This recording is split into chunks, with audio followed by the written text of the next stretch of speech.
इसीलिए इसको linear functional का नाम देते हैं, फंक्शनल एनालिसिस का नाम देते हैं। अच्छा, अब यहाँ पर एक बात याद रखें कि ऑपरेटर को हमने डिफाइन किया था कि ऑपरेटर जो होता है ये एक नॉर्म्ड स्पेस से नॉर्म्ड स्पेस के ऊपर डिफाइन होता है, ठीक है। अब हम डिफाइन कर रहे हैं फंक्शनल। तो फंक्शनल की डेफिनेशन ये है कि एक जो फंक्शनल होता है ये एक नॉर्म्ड स्पेस से फील्ड के ऊपर डिफाइन होता है। ये जो फील्ड है ये रियल नंबर्स की फील्ड भी हो सकती है, ये आपके पास कॉम्प्लेक्स नंबर्स की फील्ड भी हो सकती है। तो ये एक डिफरेंस है ऑपरेटर और फंक्शनल के दरमियान। हर ऑपरेटर जो होता है वो फंक्शनल होता है, क्योंकि यहां पर आर अगर आप ले रहे हैं तो आर एक नॉर्म स्पेस भी है, और सी जो है ये भी एक नॉर्म स्पेस, इस पर भी हम डिफाइन कर सकते हैं। तो ऑपरेटर तो फंक्शनल होता है, लेकिन फंक्शनल जो है ना ये लाजमी नहीं कि ऑपरेटर भी हो। इसकी एग्जांपल मेरे पास है, वो हम देख लेते हैं अभी जी। तो यहां पर ये इसकी डेफिनेशन हो गई फंक्शनल की कि अ mapping from a norm space x into a field. ये आपके पास एक नॉर्म स्पेस एक्स है एक फील्ड के ऊपर, तो एक ऐसी मैपिंग जो इस नॉर्म स्पेस एक्स से एफ के ऊपर डिफाइन हो, ये फील्ड जो है ये आर या सी हो सकती है, उस मैपिंग को हम फंक्शनल का नाम देते हैं, ठीक है। तो लीनियर फंक्शनल, जिस तरह हमने लीनियर ऑपरेटर की डेफिनेशन की थी, मतलब ए फंक्शन जो लीनियर फंक्शनल होता है ये लीनियर कॉम्बिनेशन को प्रिजर्व करता है।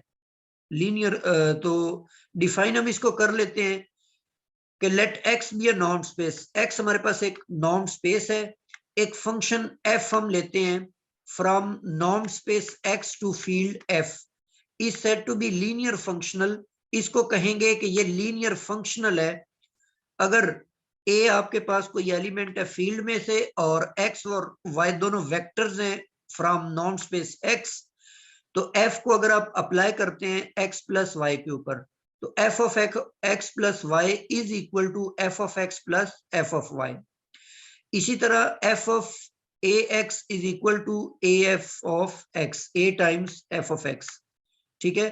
या तो ये दोनों कंडीशंस सेटिस्फाई हो जाएं, या फिर इन दोनों को कंबाइन कर देने से ये कंडीशन सेटिस्फाई हो जाए। दोनों सूरतों में आप इसको लीनियर फंक्शनल का नाम देंगे।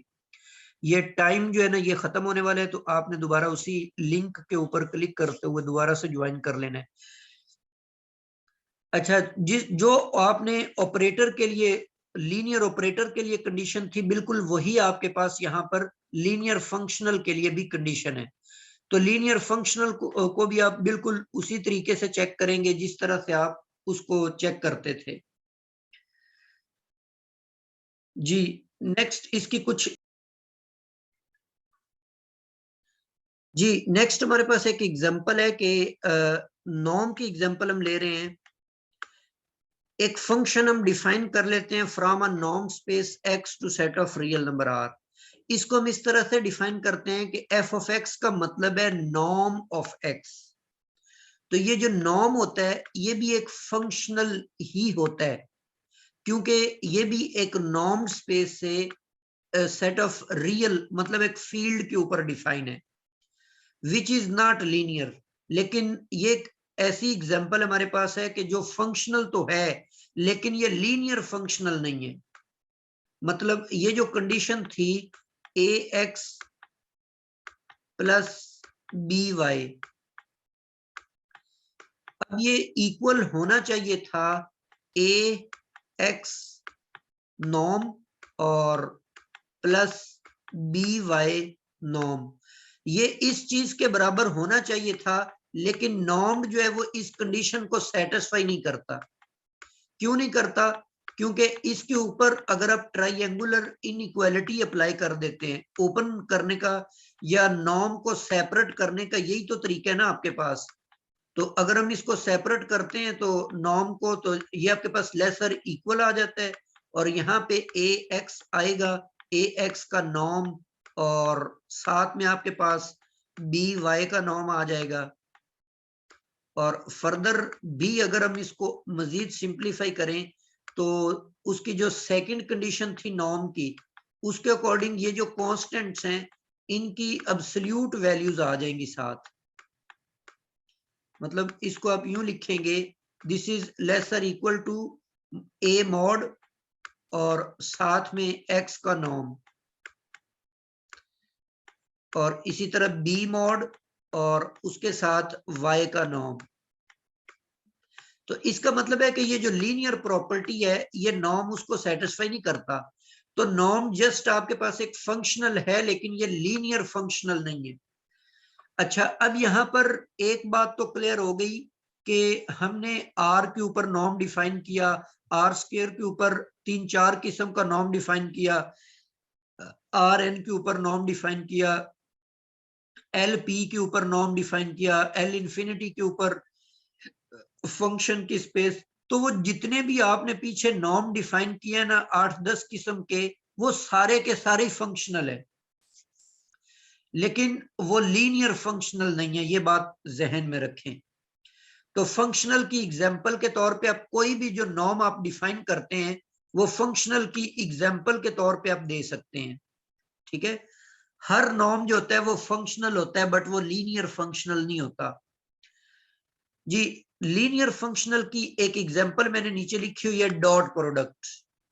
डॉट प्रोडक्ट जो है ये अभी प्रीवियसली भी हमने इसको चेक किया, जिसमें हमने इसका कर्नल फाइंड किया था, ये भी एक फंक्शनल होता है, क्योंकि ये भी हमने R3 एक नॉर्म स्पेस है और R पर डिफाइन किया हुआ है, तो ये आपके पास एक फंक्शनल है which is linear and bounded.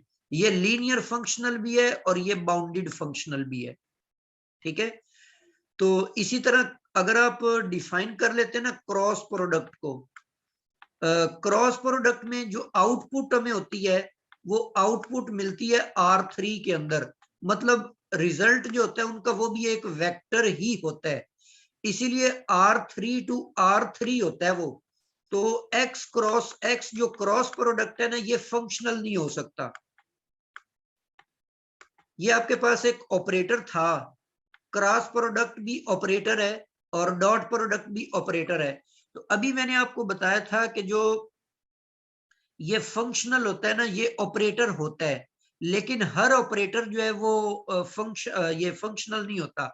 तो ये क्रॉस प्रोडक्ट उसकी एग्जांपल है कि ये आपके पास एक ऑपरेटर तो है बट ये एक फंक्शनल नहीं है, ठीक है ना। This is not a functional, क्योंकि इसमें ये जो आपके पास रेंज वाला सेट है ये आपके पास आर नहीं है या ये फील्ड नहीं है, तो इस वजह से ये आपके पास क्रॉस प्रोडक्ट जो है ये जस्ट ऑपरेटर है, this is not a functional. तो यहां तक हमारा आज का लेक्चर जो है वो कंप्लीट हो गया है। इसमें से आप कुछ भी पूछना चाहते हैं